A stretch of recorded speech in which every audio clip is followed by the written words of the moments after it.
여러분 어떠세요? 지금 나라가 혼탁하고 혼란스럽고 전부 위기를 느끼다 보니까 직장에서 바쁘고 자영업으로 바쁘고 일손을 넘으면 안 되는 사람들이 태극기 집회다 뭐다 이렇게 전부 참석을 하고 있지 않습니까? 그런데 어떻습니까? 이 나라에서 항상 다른 사람보다 높은 지에 있고 떵떵거리고 권세를 누리고 큰 소리를 치고 사셨던 분들이 얼마나 거기 동참하고 있습니까? 전부 뒤로 숨어 있고 눈치를 보고 줄을 서고 하고 있지 않습니까? 자기를 던져서 나오는 사람이 많이 있습니까? 전부 힘을 가지고 돈을 가지고 능력을 가진 사람들인데 안 나오지요? TV 뉴스 보고 아 세상이 이렇구나 해버리고 또 그런 사람들은 전부 그저 밑에 사람들 많고 하기 때문에 여러분이 하듯이 유튜브 뭐 그것도 보지도 않아요. 인터넷도 심지어는 못한 사람도 많습니다. 그렇게 하고 두려운 일이 있으면 뒤로 빠져가지고 숨을 죽여요. 근데 왜 그럴까요? 그거는 어려서부터 그렇게 몸에 배고 교육이 돼서 그래요. 무슨 교육입니까? 그저 명예, 영달, 가문우, 명예 이런 거에 전부 어려서부터 정신 속에 배어 있어서 그렇습니다. 그리고 가장 중요한 게 뭡니까? 목숨, 자기 목숨, 자존심 이런 거 지키는 거. 이것이 어려서부터 교육받아서 그래요. 그러다 보니까 이건 바뀔 수가 없죠. 중간에 어떤 일이 있어도. 그러니까 조금이라도 불리하다 싶으면 몸을 던지질 못해요. 적어도 이 남북 간의 이런 정도의 상태에서 대통령이 되려면은 최소한도 목숨도 없어야 돼요. 자기 목숨도 돌아보지 않고 이미 마음에서 던져버려야 됩니다. 그렇지 않습니까? 그리고 가족도 돌아보면 안 돼요. 오직 국가만 있어야 돼요.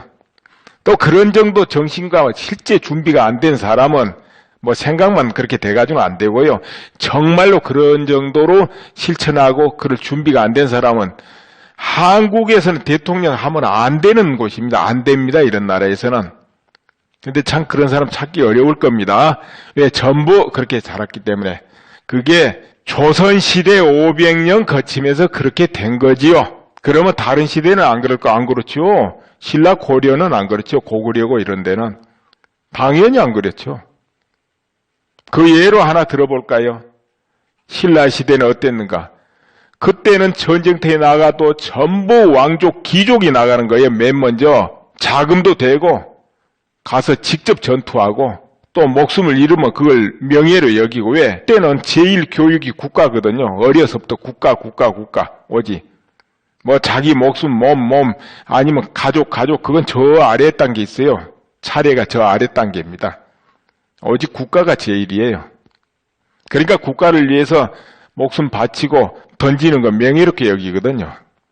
아니 그때뿐만 아니고 이 세계를 지배했던 모든 선진 강국은 다 그랬어요. 그 예를 좀 들어볼까 합니다. 김유신의 둘째 아들 원술랑이라고 합니다. 원술랑이 있었습니다.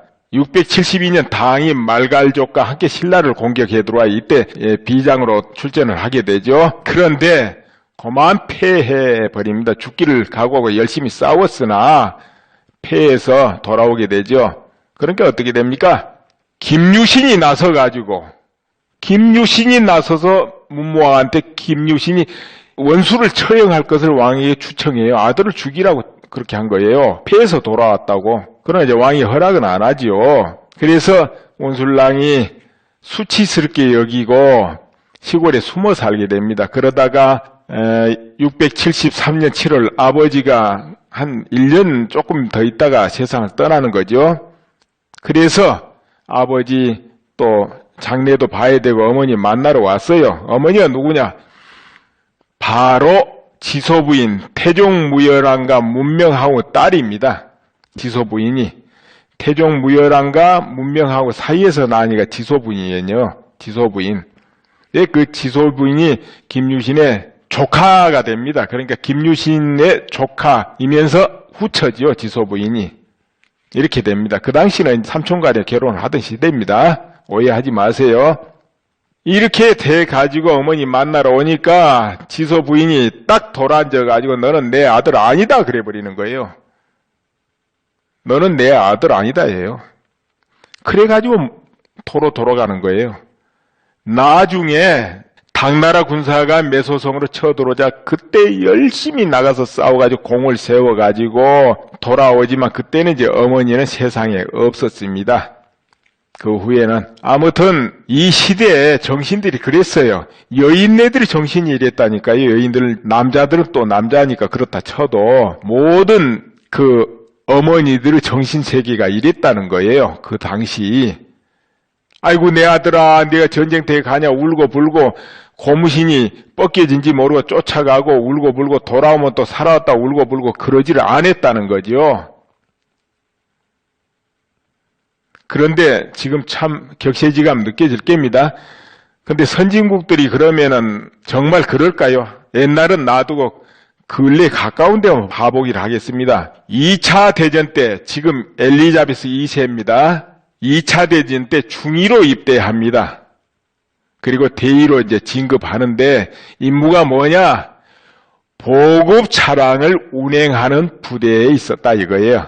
일개 운전수로 운전한 건 아니고요. 물론 운전도 좀 했겠죠. 참전 용사예요. 엘리자베스 2세도. 그래서 그런지 그 아들들도 아프가니스탄, 그 전에 포크랜드 전쟁 오래됐죠. 대처 수상 때니까. 그때도 앤드루 왕자 참전했잖아요.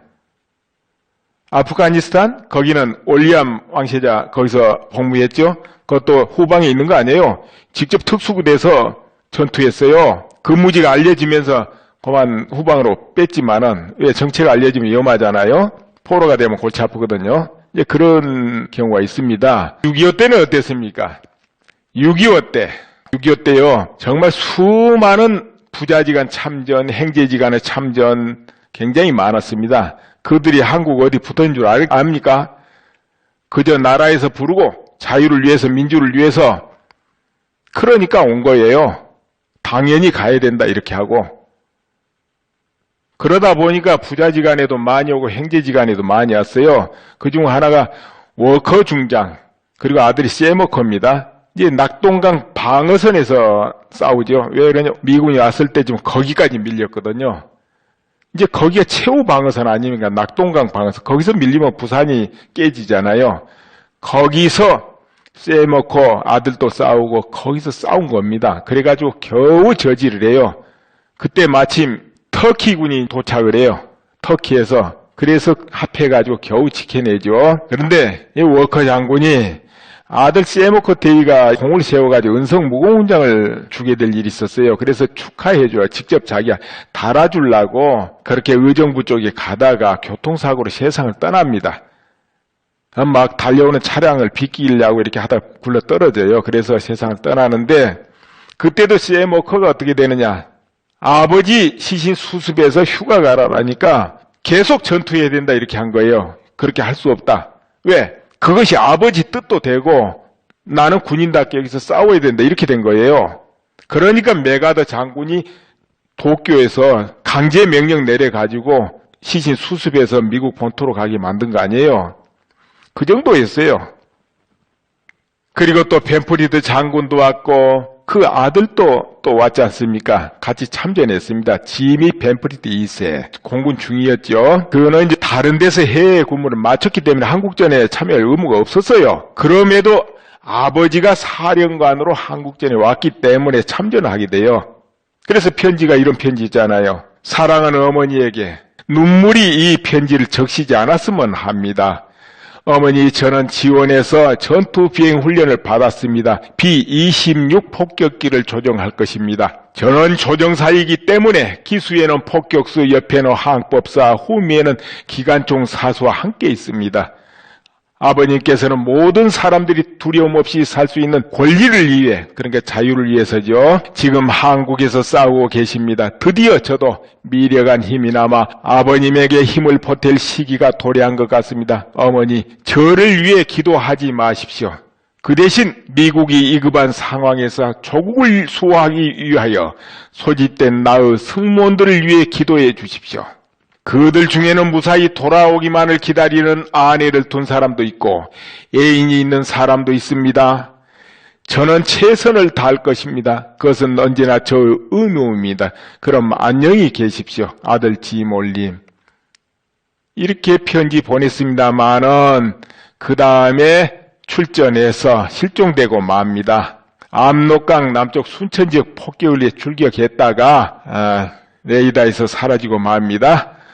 그래서 수색이 이제 시작됐습니다마는 아버지가 수색 중단을 명령합니다. 왜 그러냐면은 아들 구출하려다 또 많은 사람이 죽을 수 있잖아요. 그래서 아버지가 이제 구출 작전을 포기하라 이렇게 되죠.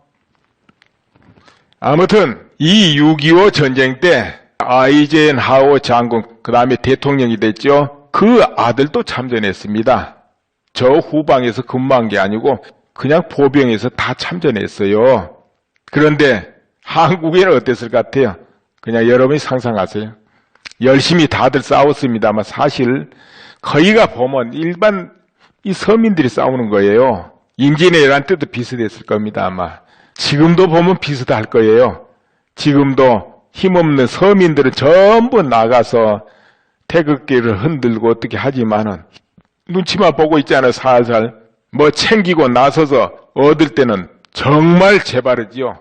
그러나 책임져야 되고 위기가 닥치고 그러면 전부 뒤로 숨어버리는 거예요. 이게 지금 현재 실정이에요. 지금 그러기 때문에 앞으로 이제 그러면 안 되고요. 그것도 지금은 그렇게 하면 안 된다고 봅니다. 그렇기 때문에 모두 나서고 모두 책임지고 모두가 비겁하게 하면 안 되는 시절이다. 비겁하면 안 되는 때다.